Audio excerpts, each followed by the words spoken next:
G'day, I reckon we might just play that again. Take it away.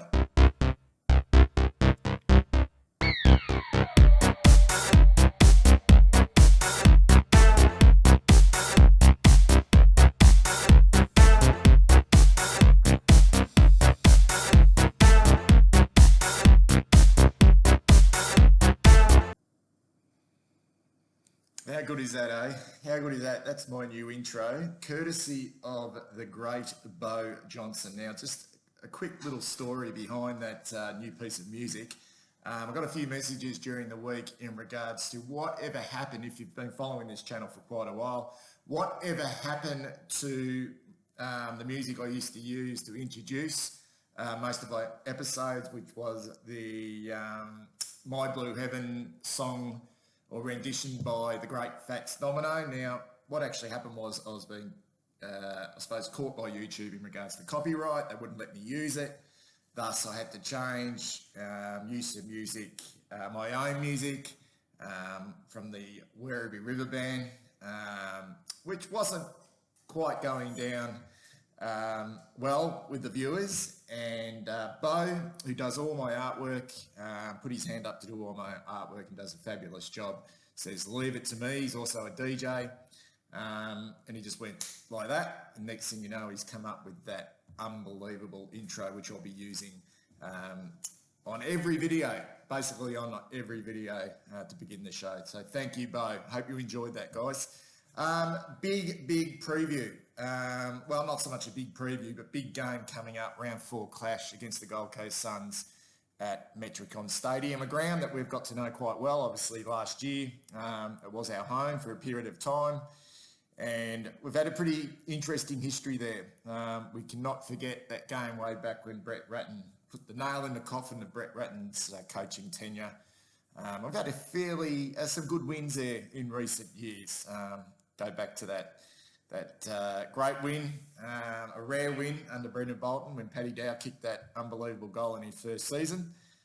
So looking forward to it. 30 degrees, going to be warm. So that may be a factor, although it has been quite warm here in Melbourne over the last couple of weeks, but it's different up there. Obviously, the humidity will play a big factor in that game in regards to how slippery that ball will be. The Suns have been consistent, okay? They've got a few injuries like ourselves. We'll get to that shortly, but they've been okay. I mean, they pushed the West Coast Eagles away in round 1. They smashed the Kangaroos, which most teams will do this season, in round 2, and they had a great tussle, an epic tussle against Adelaide, probably the game of the round over there at the Adelaide Oval last week, where they were unlucky in the end just to fall short. So they've been in decent form, so there'll be no pushover. And obviously, we go into this clash with a little bit of confidence after our win against the Dockers last week. For me, it's all about what David Teague speaks about all the time. And what I don't want to be doing in the preview post this game is talking about a drop-off in intensity. And what do we mean by intensity and energy? It's doing all the things that are probably not noticed by our supporters. That is the blocking, the shepherding, it's the two-way running, particularly defensively. It's working cohesively of a football team and playing your role. So that's what we mean when we talk about intensity and energy. Are we able to follow up what we did really well last week, which was really strong at the contest? Okay, because the game is usually won or lost at the contest, and what the Suns are really good at, they're really good at the contest as well. Are we able to get on top early in that regards? Are we able to show that same ability as we did last week to outwork our opposition? I thought we did outwork the Fremantle Dockers for pretty much 4 quarters, or particularly in the first half when it really counted. Are we able to do the same thing against the team, the Gold Coast Suns, who, let's face it, okay, in regards to their rebuild and where they're at, they're a little bit behind us in that regard. So we need to be putting our stamp on this game straight away. Stewie Jew, though, no push over the Gold Coast Suns. His 4th year into his coaching tenure there. So he's put a real strong imprimatur on his football team, regardless of how many injuries they have. So we should not, particularly on their home deck, should not be taking them lightly at all. We cannot go up there with the attitude which we've done in the past, okay, thinking, we're going away in the sun up on the Gold Coast, okay, with that, sort of theme park mentality, off there for a few days, just slightly off. We are not good enough team at all at this stage. We are not a good enough team at this stage, okay, to be even 1% off in regards to intensity and energy. And what we don't want to hear in the press conference post-game is David Teague, like a broken record, talking about we were beaten at the coalface at the contest. Some huge structural things that we need to talk about. Obviously, the big one, the big talking point is the ruck situation with the Gold Coast Suns. Obviously, their co-captain, Jarrod Witts, who's a real barometer for them. He's physical, he's hard. Okay, we'll all remember that time where he cleaned up Sam Walsh. He sets the tone for his football team. He did his ACL last week, which is disappointing for the Suns. We like to see the best players out there, and we want to test ourselves against the best players, and no Matty Rowell as well. But Witts, a huge out for them. No Zach Smith, no Matt Conroy, and no Day as well, so Sam Day. So they have not got a ruckman. Okay, they're going to have to go in with a Burgess or a Greenwood, or somehow be creative in the way, okay, they use that centre bounce. But let's just put one thing on the table. We think this is going to go in our favour. Okay, we only have to remember back to round 7 last year. Try and picture it, try and remember it, and what happened. We played Port Adelaide. We come off against a strong win against the Western Bulldogs, and we played Port Adelaide at the Gabba. Scott Lysett, the number one ruckman for Port Adelaide, went down with an injury during the week, and in comes a fifth gamer in Craig Laddams. Sure, he's a ruckman, he's 200 centimetres, but he's a raw youngster, came into the team, and we thought we would have that edge with both Levi and with both Mark Pitnet. And what happened?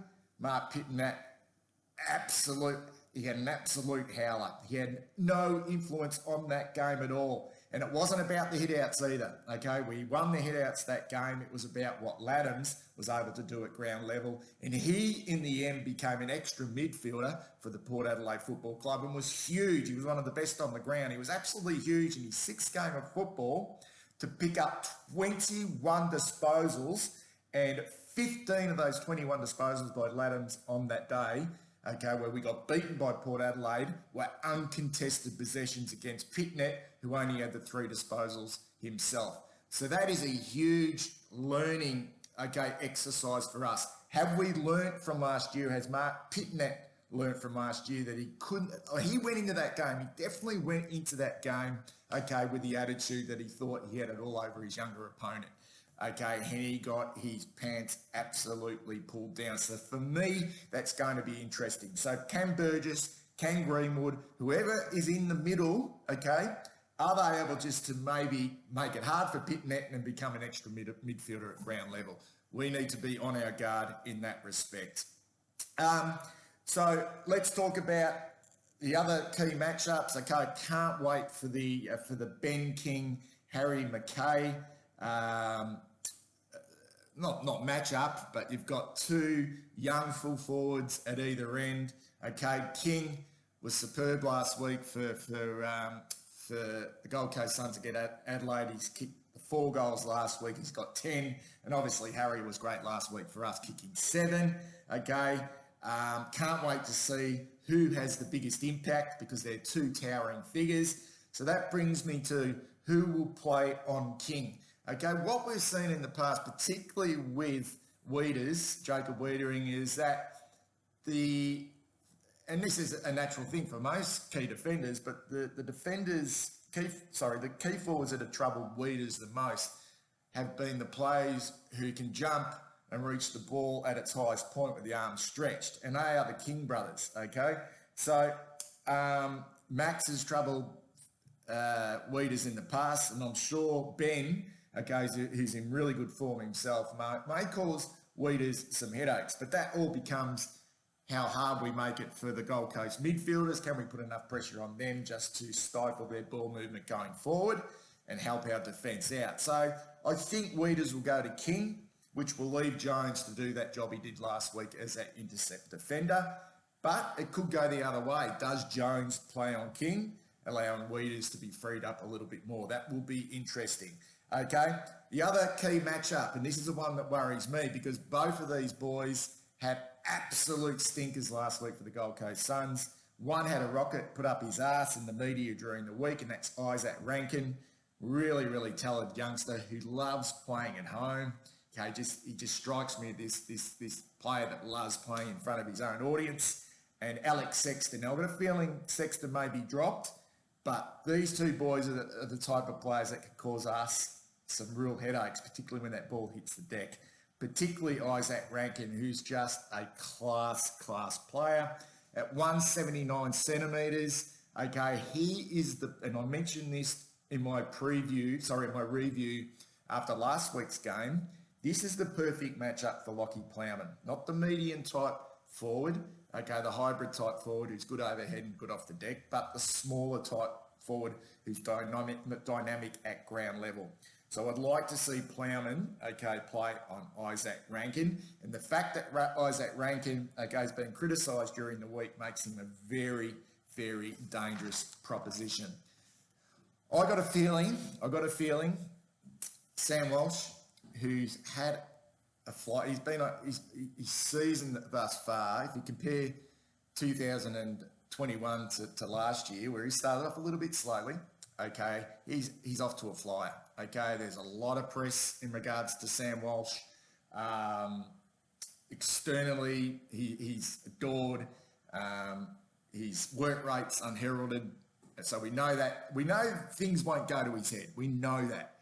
But I can just foresee now, because he has been so damaging in such good form, that he might get, and correct me if I'm wrong, it may have happened in the past, but I don't think it has. I reckon he might get his first hard tag, okay, against the Gold Coast Suns on Saturday night, and I reckon it will come courtesy of Tuke Miller, who we know can be a real antagonist. He's done the job before on Dane Zorko. He's done some wonderful jobs, Tuke Miller, and he's got the ability to find his own pill as well. So I just get that feeling it's going to happen. I don't think they'll go to Cripps. I think they'll go to Walsh. I just feel that might happen.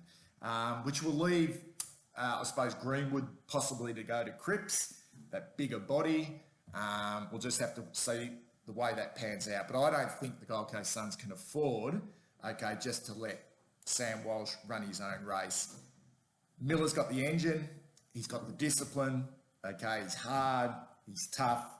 Okay, and I think that would be the perfect matchup. And it's going to be good to see, okay, that happened to Sam Walsh. It's actually going to be good to see that in his journey as a footballer, whether he can handle a hard tag. We know he's got the great work rate and he's got the great attitude. Let's see him go to the next level when he has someone, okay, on his tail and on his ass for 4 quarters. And I reckon that might be Tuke Miller on Saturday night. So that poses the question, what do we do with Ed Kerner?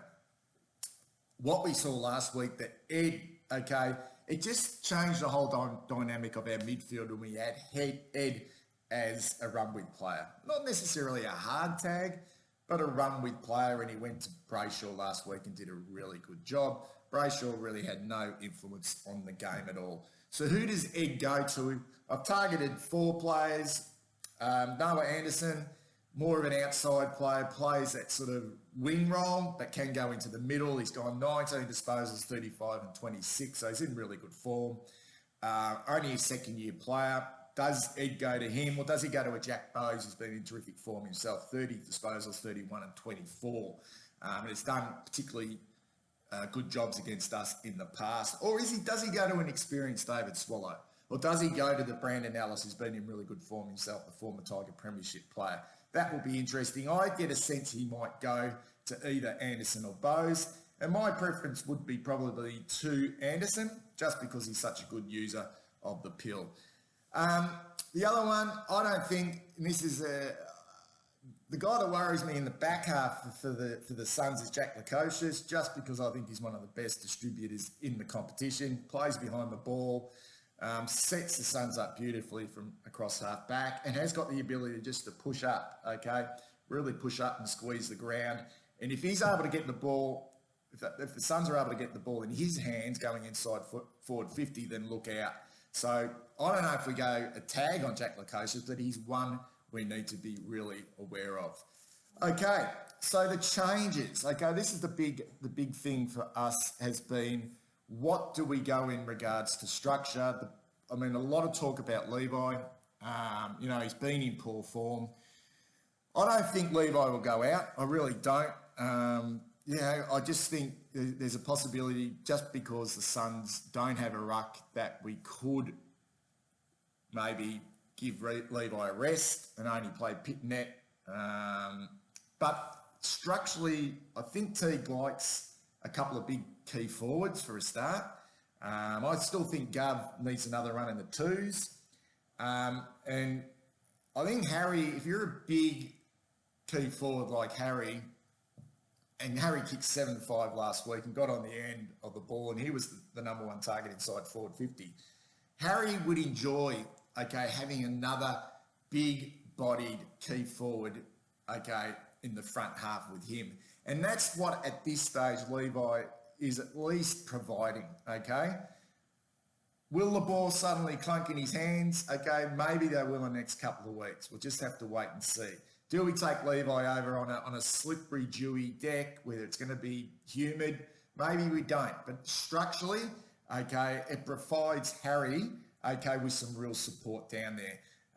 And it also, let's be honest, we still haven't, Pitnet, I don't think, is able to run out a whole game in the ruck. And are we comfortable chucking, a smaller player in at centre bounces? I've heard, chuck Jack Silvani in there. We could chuck Gov in there if he played. I'm not comfortable with that, at this stage. So for me, Levi stays just for pure structural reasons. Not out of good form, but it's about structure. I don't think Setterfield gets back in. I don't think he was in good form before he went out, and he was very lucky to survive before he went out with injury. And that's unfortunate for him, You get Crook. All right, you go out, but your replacement, I thought, played very well, and that was Matthew Cottrell, and he provided something different, to Setterfield, which is hard running, offensively and defensively. Sure, he mightn't get as much as the pill as Will Setterfield, but what he provides, is a dynamic that Setterfield doesn't have on that wing. So for me, Matthew Cottrell definitely stays in the team for another week. A lot of question marks on Paddy Dow.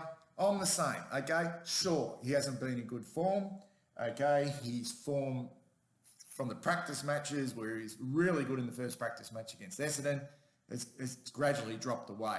But his role has been a little bit different, I thought he was doing a run with role. If you watch the game, sometimes he was on Sarong, sometimes he was on Monday. So maybe the role has changed, in that regard. So in terms of balance, the way we want to, I suppose, structure our midfielder, you can't have all inside midfielders or all one-pace midfielders. You can't just bring in Stocker and Kennedy and chuck Dow out, because what you're losing is power and speed away from the stoppage. So for me, Dow gets another week. In fact, I'd give him another fortnight at least to see if he can come good and see if he can win more of the ball. Williamson, does he come in back into the team after a really good display in the seconds? No, Parks was too good to be replaced. And I thought what I mentioned was Parks provides us with a different dynamic as well. It allows, to Liam Jones or a Jacob Wiedering to be really strong in regards to the intercept mark, because what we know Parks will do, he's really disciplined at coming in as that third man up. I got a sense, unless there is a sneaky injury, there will be no changes. It's very hard to make changes after a win like we had, particularly when it was a little bit backs against the wall win. They had a rocket up their arse through the week, and you come out, and it was a team performance. That game, that win against Fremantle wasn't an individual performance, it was a team performance. And it's very hard then to go make wholesale changes unless someone is purely knocking down the door and they need to come back in. I don't think, unless there's an injury, that there will be a change for this game unless they want to rest someone. Looking forward to it immensely. I've mentioned a lot in these previews. What I'm looking forward to this year mostly is to see where we're at in regards to this rebuild.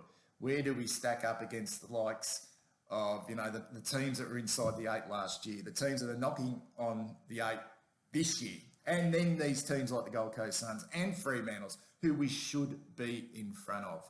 We should win this game of football, but it'll only be done if we play with the same amount of intensity and energy, okay, and all the things that make a complete football team, okay, all the things that make a complete football team, all the things that this club has been lacking for a long time now. It needs to become part of our DNA, as part of our makeup.